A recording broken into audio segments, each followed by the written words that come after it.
I wanted to really document this entire crazy wild ride that I'm on. But I also wanted to kind of share this experience from my lens.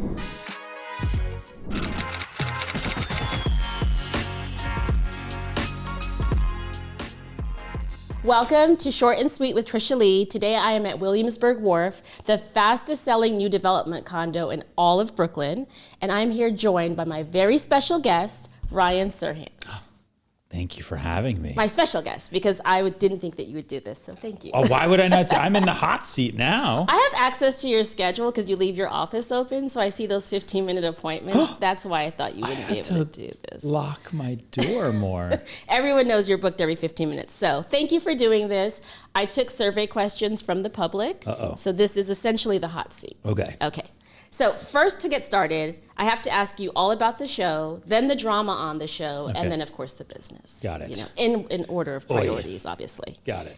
Okay, first thing I want to ask you, who are your favorites at The Office? You. Okay, perfect answer. Moving right along. Did you guys get that? Everyone got that? Perfect. Okay. I want to know, owning Manhattan, this is the biggest feedback I think that I get. It is shot really cinematic. Yeah. Whose decision was that, and why is it shot that way? Like, why are we going through the show with our heart racing?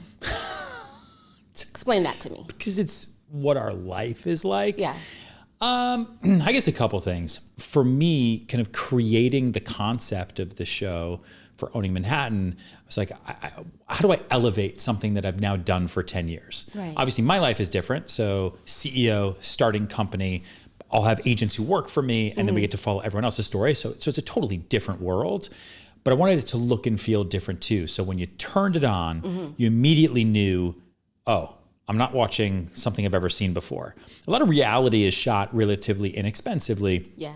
Which is why there's so much reality TV out there, because it's far cheaper to create than it is a scripted show. But I wanted it to have a really heightened feel and create a new category. And so from the way the show is filmed, like you'll see even with characters, if it's, I just thinking through, like if it's starting with me, a lot of times it'll start with the drone, top of the city, and then move down. With, one of the newer agents, for example, it'll start like with their feet. Right. And then move up. Yes. And the coloring is very, very, very beautiful. The way like we see the city all day long. So gorgeous. A lot of New York and on TV is very like grayscale. Yep. It's very gray. It's a city. It's the city of, where concrete jungle where dreams are made of, and it doesn't look colorful and beautiful. So I wanted it to feel that way. And then there's a couple other elements that I wanted to bring in that I hadn't seen before, which were voiceover. Tracking shots. There's a lot of like one takes of walking as you kind of have like narrative going through it. There's a difference between being nice and being weak. And I just wanted to see if we could build a world that the audience hadn't seen before. So before anyone actually opened their mouth or you got into any story, the visual, which is what TV is, it's a visual medium, would strike you so much that you had to watch. To stay, yeah. Let Long me ask answer, you, so my favorite moment of the show is when you talk to the camera. Yeah. Why did you make that decision? And did you even make that decision? Did it just happen? Oh, no. It definitely was a decision. I'm a viewer of television and movies. Yeah. And I always love when I see something I haven't seen before. And I think it's, especially in today's day and age, we have to grab attention from the viewer and let them know, hey, this show is worth your time. Not just for story, but like it is really worth your time. Otherwise, there's 10,000 shows a day. Netflix puts out a new TV show every day now. Yeah, every hour. It used to be, you'd have new TV shows kind of every TV season. Exactly. September. And, there's what's new this year. Now it's what's new today. And then you also compete with your phone, and then you also compete with life. And so it is a bit of a meritocracy now, for better and for worse. Everyone can make a show, and the best ones survive. But then what's something I haven't seen? And I wanted to, for season 2, I wanted to create a bookend moment where it opens through what I'm going through, and then we grab the audience like by the collar and we let them know to buckle up. And we do that because you hear the voiceover and you see me go inside, And then the voiceover cuts off and you realize, oh, it's not voiceover. He's been talking this entire time. And I turned to camera and finished the line by saying,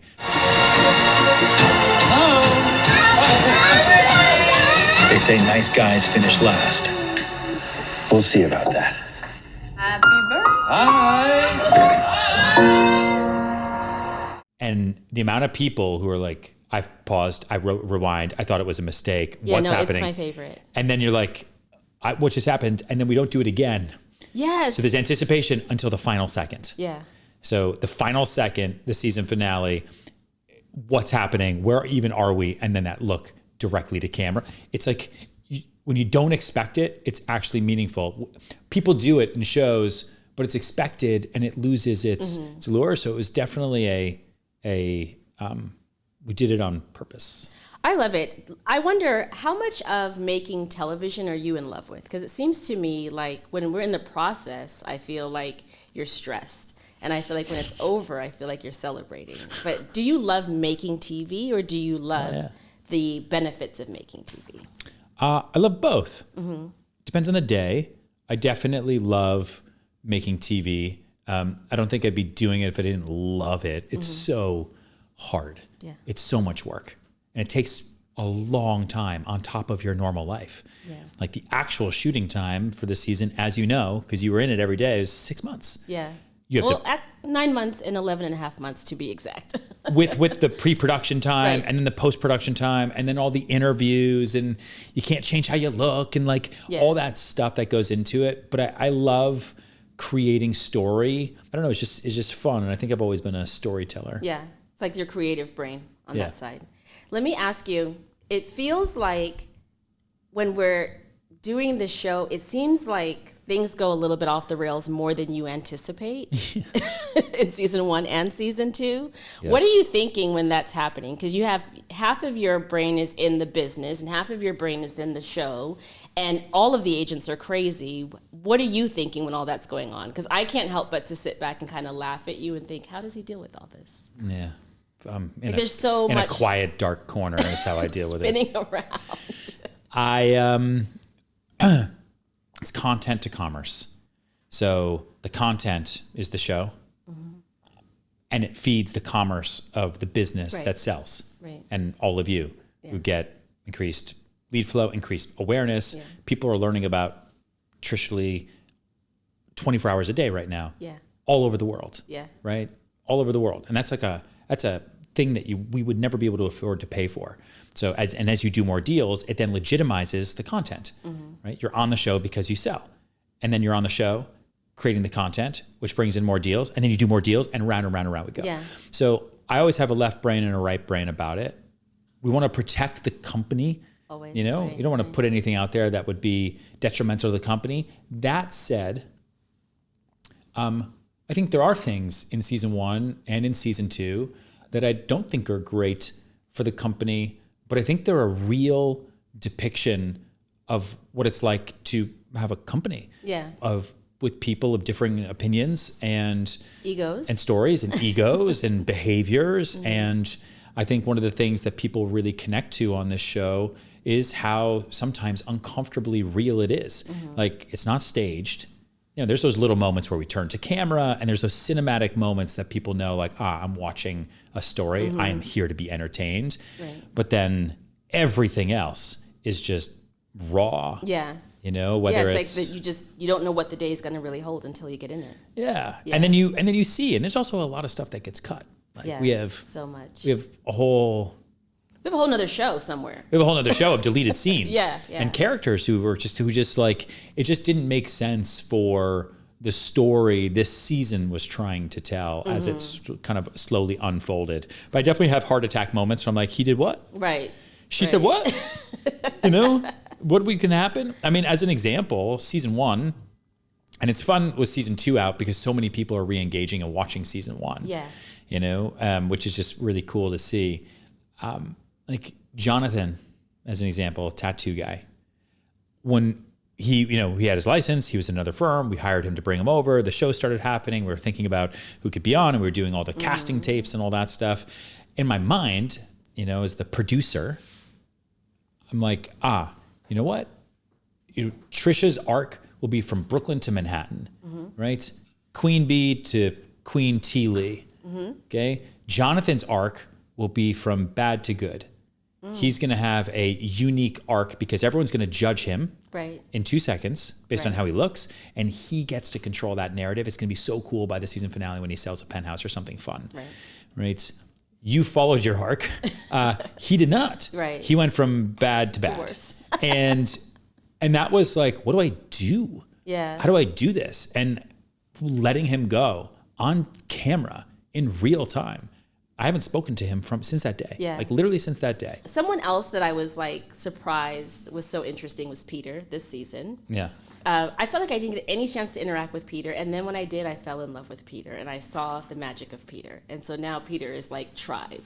But he was such a surprise. The magic of Peter. No, he is because he's very real, very skilled, very talented, very smart. He's never done this before. He's never been on camera before. And just so natural, though. Yeah. Like, very relatable, funny, and, like, humble, you know? But the first night we shot with him, like, to be attacked by an entire... Not just cast. Like, there were people gunning for him in that room that felt a way about 200 Amsterdam. Yeah. And I thought he handled himself so well. Yeah. And then he came on the podcast. I interviewed him, spent the day with him. And I think he's great. You know, and if I didn't, I would be vocal about that too. But I love Peter. I think he was a great addition to the team. And he's real. He's very real. He's a real guy. Actually sells, does real deals. Yeah. He does, you know, the biggest deal of the season. I think, honestly, that negotiation was terrible in real life, for 150 Charles. You know, it was fun to watch though because it was so real and shot in real time. Yeah. Like doing the U-turn of the car, he hung up on me, coming back. Am I really gonna lose this deal for one? And two, am I gonna lose it on Netflix? Right. The whole world is gonna know. Not here. Oh my God. Terrible. That's so much added pressure that I feel like I didn't realize that the show would be as hard. I think that like watching agents on TV, I think I would have admired it. And then when I got into it, I was like, oh, this is hard work. Yeah. And then the pressure that you put on yourself, because it's one thing to fail, it's another thing to fail in front of the world. Like that's just like really, really difficult. So I commend you because knowing that you've been in that world for over a dozen years is crazy because I feel like I can barely get through a season with my hair and myself intact. But you've been doing it for so long, and I think that's one of the things that we look to at the end of every like season is you've been able to do it. We have the model, and so it's like one, we can come to you with our challenges and our questions, but also we're seeing you manage all the different hats that you have to wear. Yeah. So we know it can be done. You know, it's like that's I think the benefit of it.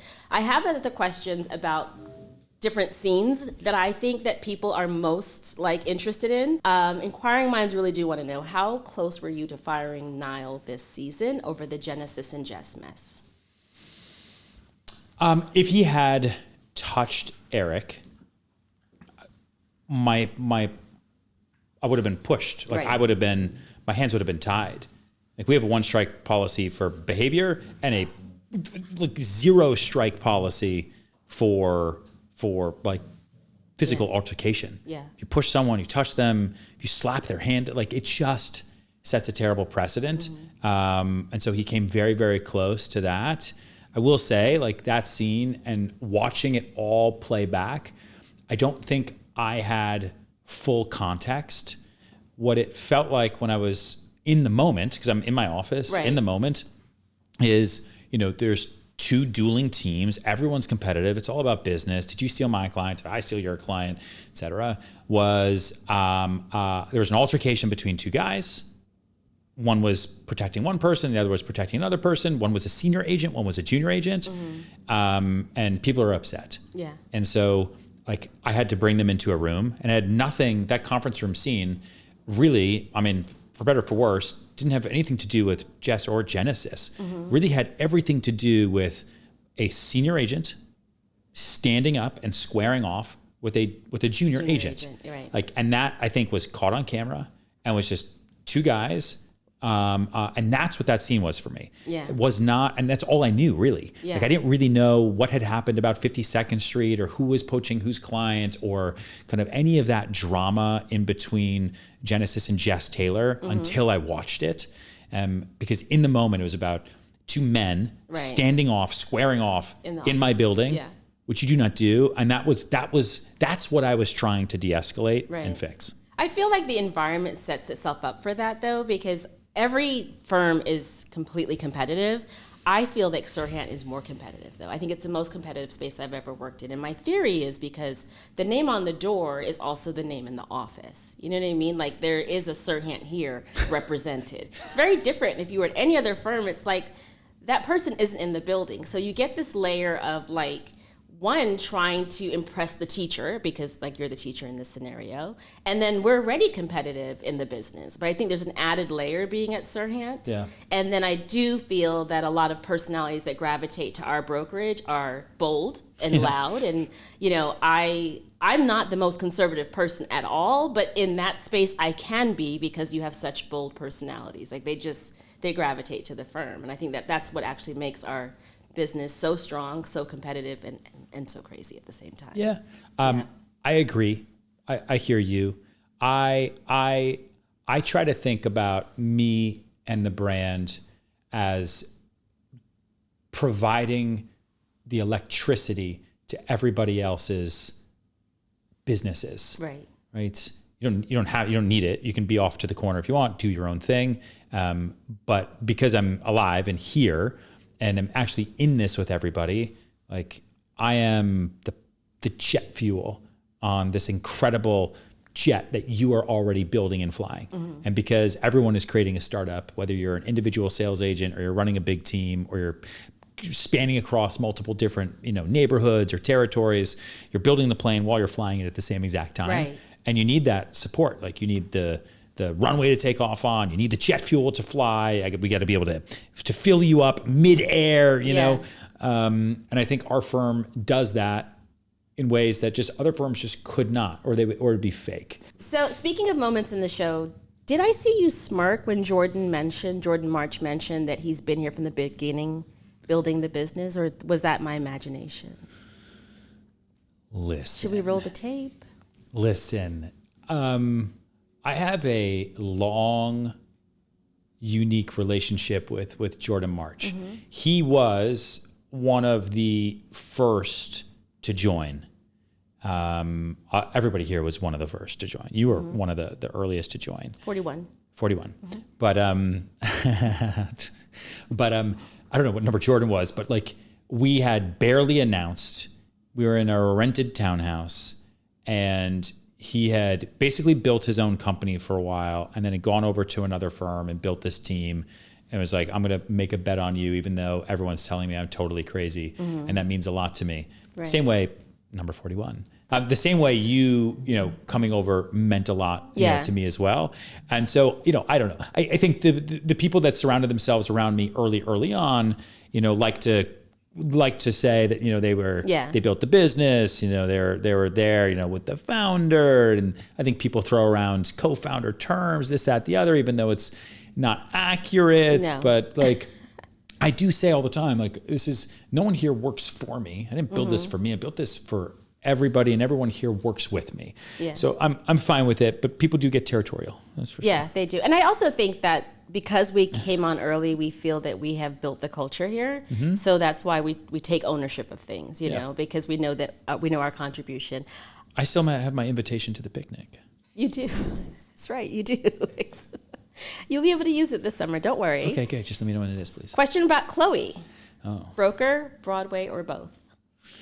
I mean, right now she's both. Mm-hmm. I think her heart lies in Broadway, as does a lot of her skill set. But I think she has a lot of talent for brokering too. I mean, listen, I came to New York City wanting to do Broadway, and I didn't choose the dream. I chose happiness. Mm-hmm.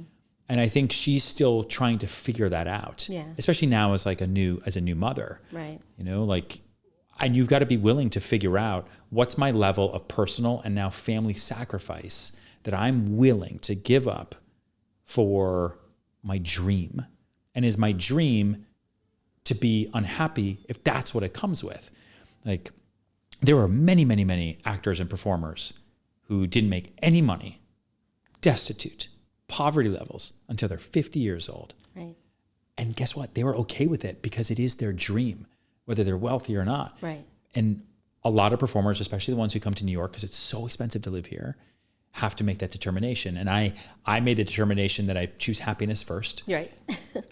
With success. And so I got into real estate, and it was a way to find that performance angle of this side of my brain to bring back into this real estate world. Is there a role that you have seen or that you would create that could take you away from SERHANT for 14 days or 30 days? Is there any role that you've seen out there that you would say, you know what, I'd step away from my business for 2 weeks to play that role, or 30 days to play that role? Of course. For 30 days? What are you talking about?